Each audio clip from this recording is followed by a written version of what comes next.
Olá, portuguesinho! Olá, portuguesinha! Bem-vindos de volta ao canal sobre tudo português. Hoje nós vamos dar continuidade à leitura do livro O Menino do Dedo Verde. Chegamos já ao 14º episódio, e se você não sabe do que eu estou falando, eu vou deixar um card aqui em cima para você poder acompanhar essa leitura desde o primeiro capítulo, tá legal? Então vamos lá para o 14º episódio. Vem comigo!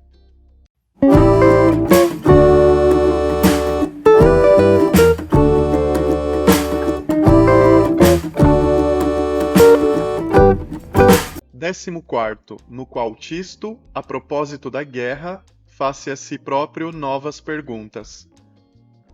Quando os grandes falam em voz alta, as crianças não os ouvem. Você está me ouvindo, Tisto? E Tisto respondia que sim com a cabeça, para parecer obediente, mas não estava prestando a mínima atenção. Mas quando as pessoas grandes começam a falar em voz baixa e a dizer segredos, logo os meninos apuram o ouvido e procuram escutar justamente aquilo que não lhes queriam dizer. Neste ponto, são todos iguais e Tisto não fazia exceção. Há alguns dias que todo mundo cochichava em Mirapólvora, pairava segredo no ar e até nos tapetes da casa que brilha. O senhor papai e dona mamãe soltavam longos suspiros ao lerem os jornais. O criado Cárulo e a cozinheira Cia Amélia sussurravam junto à máquina de lavar pratos, e até o senhor Trovões parecia ter perdido seu vozeirão de trombeta. Tisto apanhava em pleno vôo palavras de mau aspecto. Tensão, dizia o senhor papai em voz soturna. Crise, respondia dona mamãe. Agravamento, agravamento, acrescentava o senhor Trovões. Tisto julgou que se falava de uma doença, ficou muito preocupado e saiu de polegar em riste a procurar o enfermo pela casa.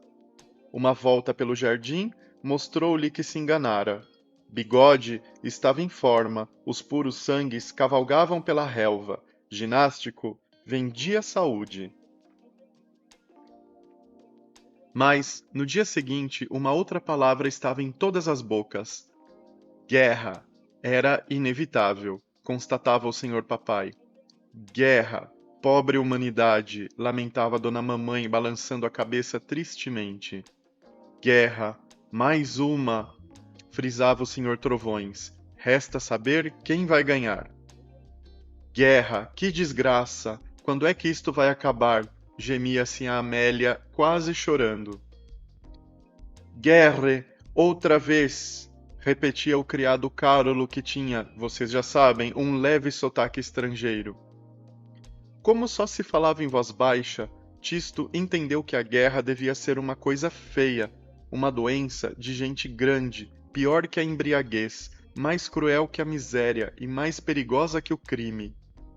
O senhor Trovões já lhe falara um pouco da guerra, mostrando-lhe o monumento aos mortos de Mirapólvora. Mas o senhor Trovões falava com voz tão forte que Tisto não entendeu direito. Tisto não tinha medo, estava longe de ser um poltrão. Podíamos achá-lo até um pouco imprudente. Vocês já viram como ele faz o corrimão de tobogã? Quando ia à piscina, era preciso impedi-lo de atirar-se 10 vezes seguidas do trampolim dos campeões. Tomava um impulso e zás! Ei-lo no ar, de braços abertos, dando o salto do anjo. Trepava em árvore como macaco, chegando aos últimos galhos para colher cerejas que ninguém mais alcançava. Nem sabia o que fosse vertigem. Não, francamente, Tisto não era medroso. Mas a ideia que ele fazia da guerra não tinha nada a ver com a coragem ou o medo. Era simplesmente uma ideia intolerável. Quis informar-se melhor. A guerra seria mesmo tão horrível como imaginava? Naturalmente, foi Bigode o primeiro que ele consultou. Senhor Bigode, será que não venho incomodá-lo? Perguntou ao jardineiro que podava a grama. Bigode largou a tesoura. Absolutamente, meu filho. Senhor Bigode, o que é que o senhor pensa da guerra? O jardineiro fez uma cara espantada. Sou contra, respondeu ele alisando os bigodes. Por que é que o senhor é contra? Por quê? Porque uma guerrinha à toa pode aniquilar um grande jardim. Aniquilar? O que quer dizer aniquilar?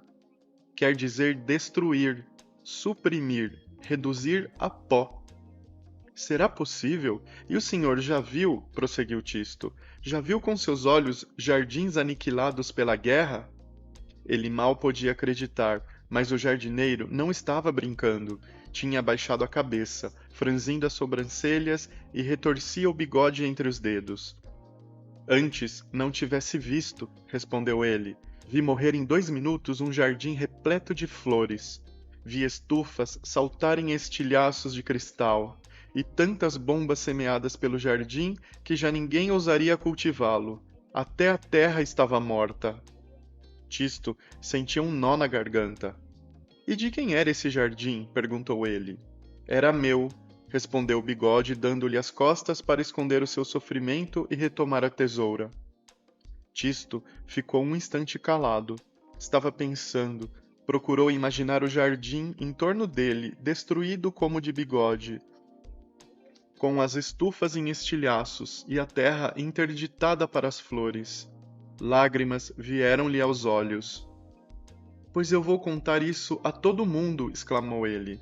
É preciso que todos saibam. Vou contar a cia Amélia, vou contar a Cárulo. Ah, o Cárulo é ainda mais digno de pena do que eu. Ele perdeu o seu país. O seu país? Perdeu o seu país na guerra? Como é possível?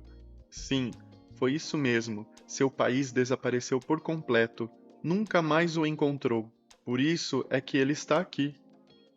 Bem que eu pensava que a guerra era uma coisa horrível, disse Tisto consigo mesmo, pois a gente pode perder um país como quem perde um lenço.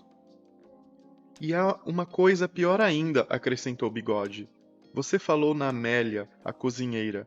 Pois a Amélia, coitada, perdeu o filho. Outros perderam um braço, uma perna, ou então perdem a cabeça. Numa guerra, todo mundo perde alguma coisa. Tisto achou que a guerra seria a maior, a mais terrível desordem que há no mundo, pois cada um perde aquilo que mais estima. Que será que a gente podia fazer para não deixar a guerra passar? Perguntava a si próprio. O Senhor Trovões deve ser contra a guerra, porque ele detesta a desordem. Amanhã vou falar com ele. Pessoal, dá dó do Tisto, não é mesmo? Tendo esse primeiro contato com essa definição de guerra. Pobre Tisto. Espero que os próximos capítulos sejam melhores para ele. Então, nos vemos na próxima. Um abração, pessoal. Tchau, tchau.